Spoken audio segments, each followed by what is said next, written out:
এবং এরপরে এখানে যারা লোকাল রয়েছে, লোকাল ছাত্রলীগ ছাত্রদল রয়েছে, তারা এটির মধ্যে অন্তর্ভুক্ত হয়।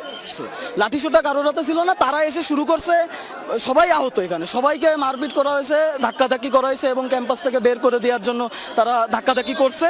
এরপর এখানে লোকালরা একটু জড়িত হয়ে ওরা ওখান থেকে ইট মারা শুরু করছে, পকেট গেট থেকে বাইরে ইট মারলে দোকানপাটে পড়ছে, লোকালরা সেখানে উত্তেজিত হয়ে গেছে, তখন একটা উত্তেজনাকর পরিস্থিতি সৃষ্টি হয়েছে। আপনারা দুজন তো কুয়েটের শিক্ষার্থী, তাহলে কেন আপনারা বাইরে কেন অবস্থান করছে ভিতরে না থেকে? আমাদেরকেই তো ধাওয়াটা দিয়েছে কুয়েটের বৈষম্য বিরোধী ছাত্ররা। আমরা হচ্ছে ছাত্র দলের সমর্থক। So, আমরা হচ্ছে একটা ছোট্ট একটা র্যালি নিয়ে যাচ্ছিলাম এবং এটা শান্তিপূর্ণ ছিল, কিন্তু বৈষম্য বিরোধী ছাত্র আন্দোলনের সমর্থকরা আমাদের উপরে আক্রমণ করে এবং এর পরবর্তীতে 25 থেকে 30 মিনিট একটি ধাওয়া পাল্টা ধাওয়া চলতে থাকে আমাদের শিক্ষার্থীদের মধ্যে। এবং এরপরে এখানে যারা লোকাল রয়েছে, লোকাল ছাত্রলীগ ছাত্রদল রয়েছে, তারা এটির মধ্যে অন্তর্ভুক্ত হয় এবং এইভাবে জিনিসটি ছড়িয়ে পড়ে।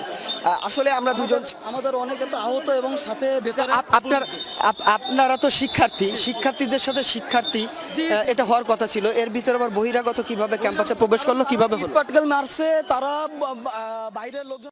বন্ধুরা, ছাত্রদলকে ক্যাম্পাসে কোনো ধরনের রাজনীতি না করার জন্য আহ্বান জানিয়েছিল শিক্ষার্থীরা, কিন্তু ছাত্রদল এর বিপরীতে বাইরে থেকে আওয়ামী লীগ, ছাত্রলীগ এবং বিএনপির নেতাকর্মীদেরকে ডেকে এনে ছাত্রদের উপর রামদা লাঠিসোঁটা নিয়ে হামলা চালায়, যা ছাত্রদলের একজন কর্মী নিজ মুখে স্বীকার করেছে। তাই তো ছাত্রদের উপর হামলা করার জন্য ছাত্রলীগ আওয়ামী লীগের লোকদেরকে বাইরে থেকে ডেকে এনেছে। এ ধরনের অপরাজনীতি এবং বিএনপি হাত ধরে আওয়ামী লীগ, ছাত্রলীগ আবারও কি তাহলে দেশের জনগণের উপর এরকম নির্যাতন চালাবে? ভিডিওটি শেয়ার করে সবাইকে এই অপশক্তি দেশদ্রোহীদের বিরুদ্ধে সোচ্চার করে দিন।